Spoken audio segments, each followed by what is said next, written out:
subís.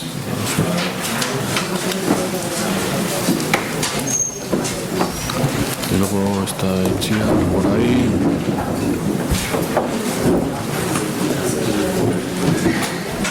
Bueno, intentando, gracias a la cortesía de los ponentes y a su intento denodado de ajustarse al tiempo, vamos a ver si abrimos, aunque sea un pequeño coloquio, con las preguntas que ahora desde la otra parte se deseen plantear.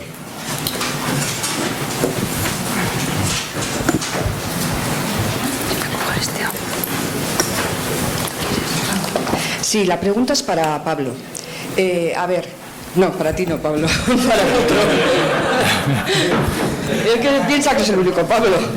A ver, pues mira, ya que me has mirado, tiene que ver también con algo en lo que formó parte Pablo.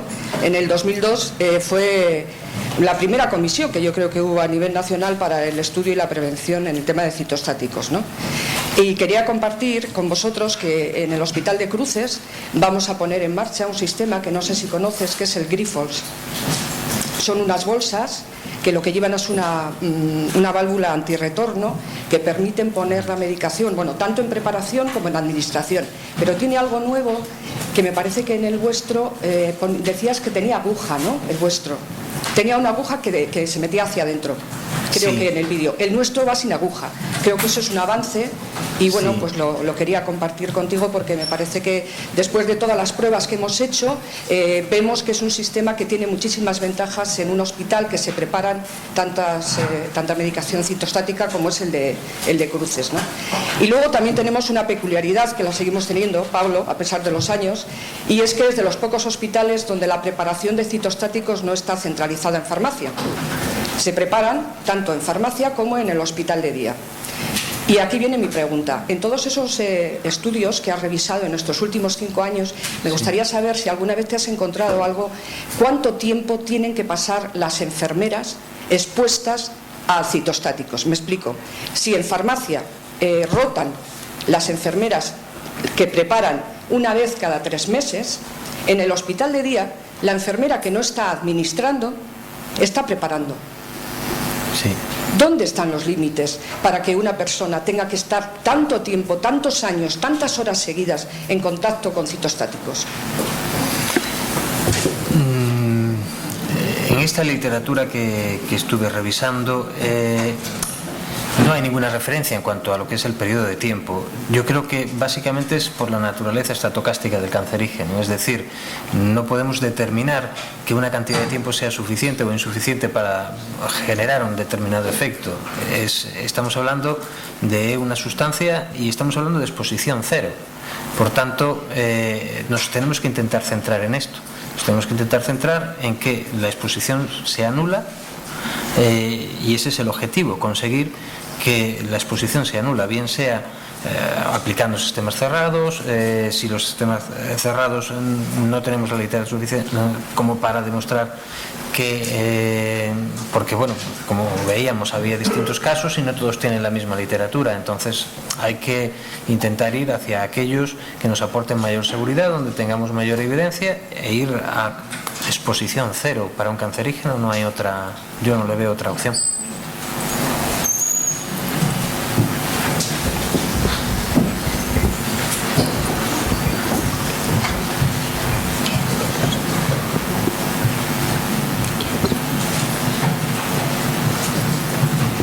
Sí, hola, buenos días. Es una pregunta también para Pablo Martín. En relación a los citostáticos, claro, hablas por un lado de cabinas de bioseguridad, que tendremos una serie de condiciones, y por otro el de sistemas cerrados. Entonces, el problema que yo veo es, desde el punto de vista de prevención de riesgos laborales, tenemos una componente legal importante, es decir, tenemos que tener una presunción de conformidad de cumplimiento de unos reglamentos, transposición de directivas, etcétera.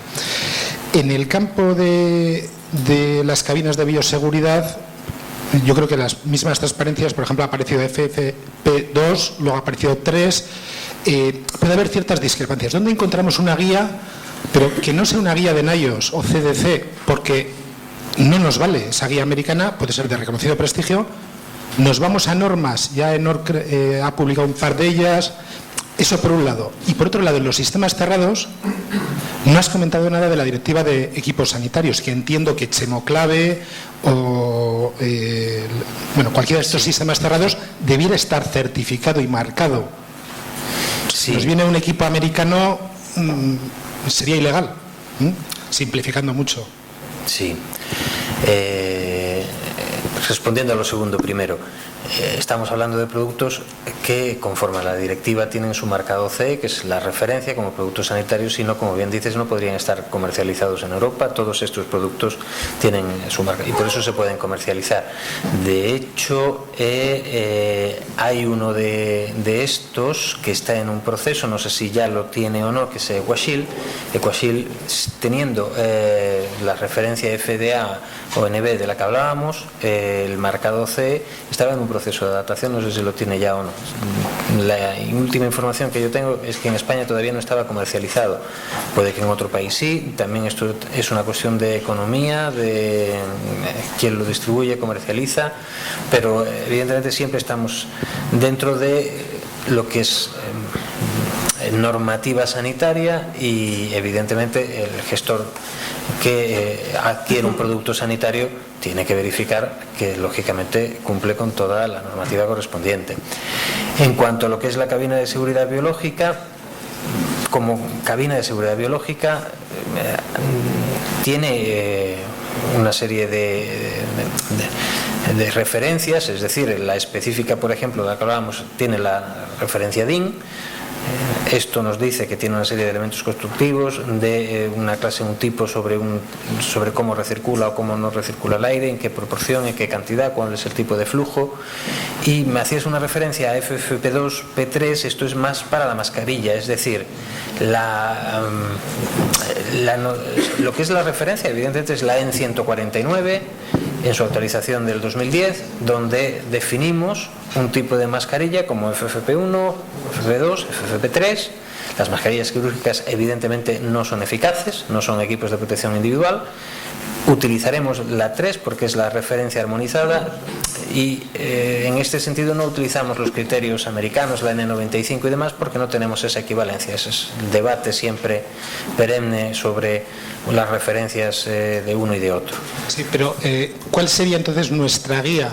Sí. ¿Utilizamos gafas? ¿No utilizamos gafas? Me refiero a guía de buenas prácticas en el uso de la cabina. El instituto tiene una base de datos sobre trabajos concretos, y una de las fichas es el trabajo con citostáticos, y da recomendaciones sobre la cabina y las protecciones personales. Sí, pero eso no nos valdría desde el punto de vista legal. O sea, yo me estoy refiriendo a una guía que tenga una validez de presunción legal de conformidad contra el Real Decreto de Riesgos Biológicos, riesgos químicos.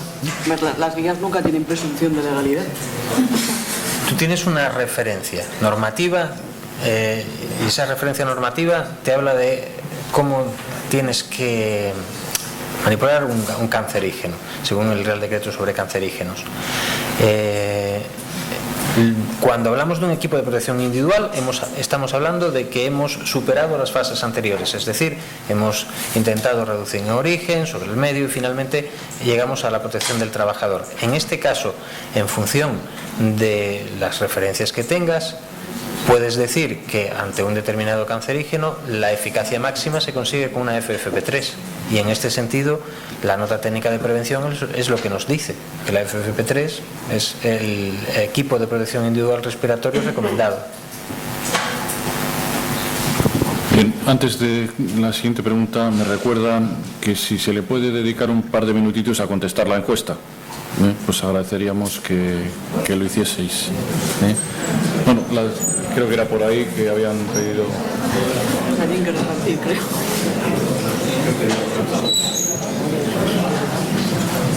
Buenos días. Tengo una pregunta para Virginia o bien Mercedes, no sé cuál de las dos me puede contestar. Trabajo en Nanogune, entonces el tema de nanomateriales me interesa mucho.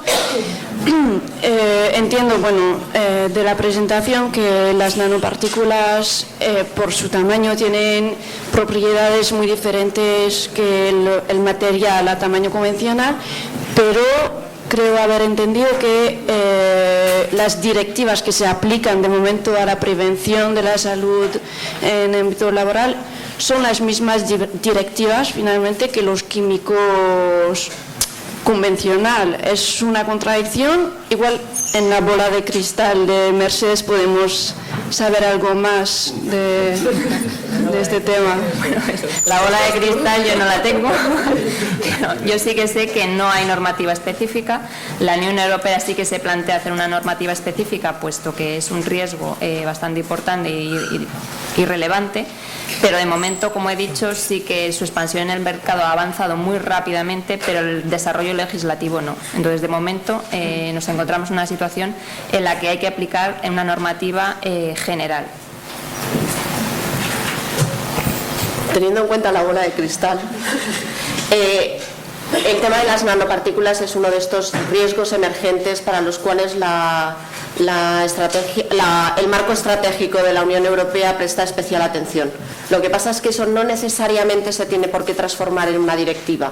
O sea, la idea ahora es reducir el número de directivas, ir hacia otro tipo de herramientas, le hace guías, le hace otro tipo de apoyos. Con lo cual, vamos a decir que a corto plazo lo de la directiva no está claro. Una cosa que me gustaría puntualizar a mí también es que, bueno, se aplican las directivas de carácter general, pero la Unión Europea sí que te dice que en caso de duda o en caso de que los estudios no sean suficientes, se aplique el principio de precaución.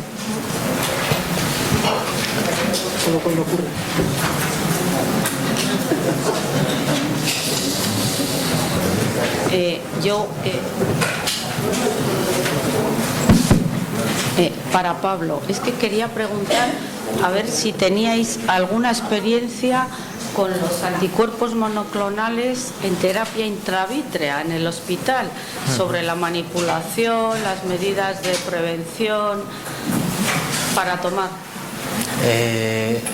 La terapia utilizando anticuerpos monoclonales, la terapia biológica, es, pues, digamos que también es un campo en expansión. Es decir, los primeros fármacos anticuerpos monoclonales aparecen en la guía del 2010. NIOSH tiene un listado, abre este concepto. Estábamos mezclando el concepto citostático y NIOSH abre un concepto que me parece más interesante, el hazardous drugs, es decir, el fármaco peligroso, el fármaco de riesgo. Y en base a esto, en el 2010 introdujo una serie de anticuerpos monoclonales que consideraban como fármacos de riesgo, fármaco peligroso. Luego, en su última lista, en la del 2014, algunos de estos fármacos salieron de dicha lista y quedaron muy pocos. Tenemos que saber exactamente, pues, qué tipos, mosalizumab, cuál es exactamente el tipo de anticuerpo. Bevacizumab.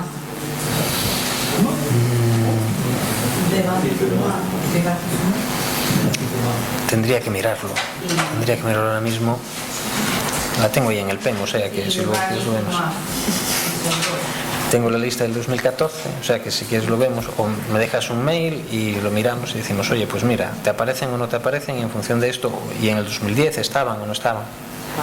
Y si estarían en fármacos peligrosos, habría que manipularlos como los citostáticos, claramente. Si están como fármacos peligrosos, pues lógicamente deben de tener las precauciones como fármacos peligrosos.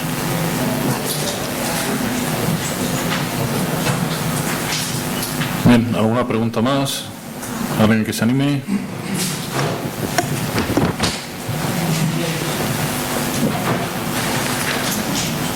Nadie, pues... perdón.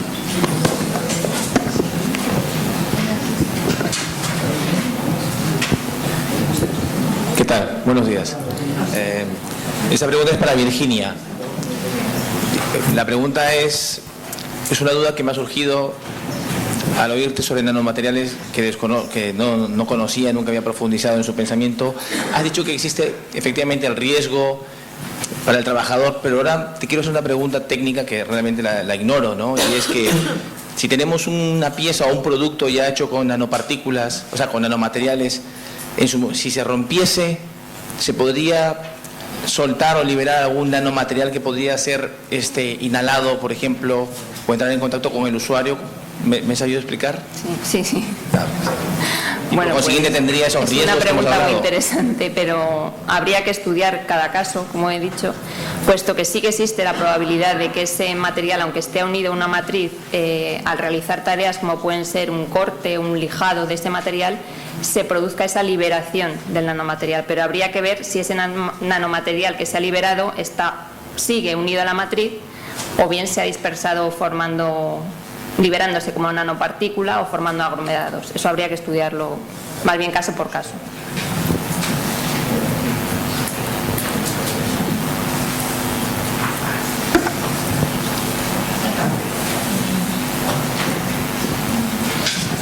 Yo tenía una pregunta para Maya. En el tema de los productos fitosanitarios que hemos estado hablando, de los nuevos carnets de manipulador, ¿se extiende esta formación no solo al manipulador, sino también a la persona, por ejemplo, que hace la recogida del producto? ¿O no? Digo, porque muchos productos son de contacto, ¿no? Y quedan ahí, sí. Tienes un plazo de seguridad para la recogida, para que llegue al uso para el consumidor, pero la persona que lo está recogiendo podría estar expuesto a ese producto, ¿no? Porque tiene un periodo desde que lo recoges hasta que lo pones a la venta. ¿Esa formación de manipulador se incluye a estas personas o sería cuestión de cada uno, ¿no? De cada empresa formar a ese trabajador por su cuenta? La recogida de los envases de productos fitosanitarios está también muy regulada. No, me refiero a la recogida del producto. Del producto. Esta directiva no lo recoge. No lo sé si será por otras directivas más generales de manipulación de agentes químicos, pero desde luego la directiva a las personas que manipulan los productos fitosanitarios una vez de que ya han sido usados no se recoge. Estará recogida en directiva general.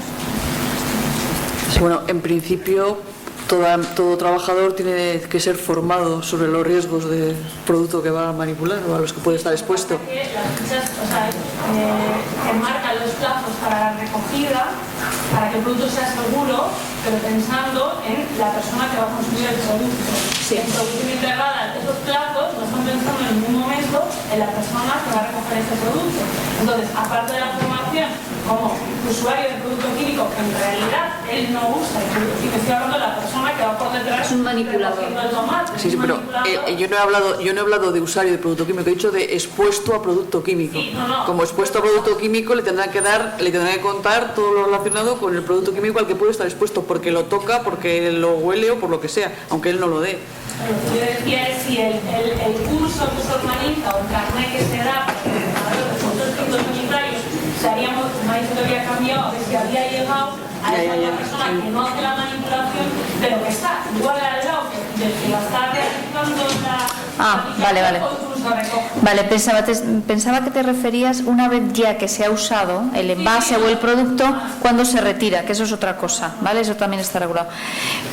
Sí que tiene restricción, es decir, nadie puede entrar en las zonas tratadas 24 horas, hasta 24 horas transcurrido 24 horas después, o que se haya secado el producto fitosanitario. Sí que hay restricciones en ese ámbito, pero solamente de no paso, de no acceso.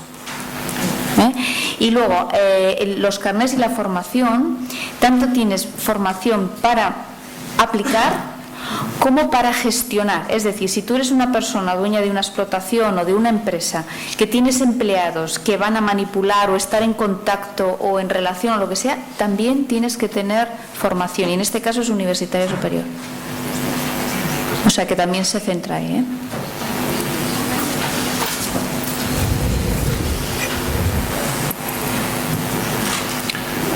Muy bien, gracias a todos. Eskerrik asko danori. Nos vemos mañana.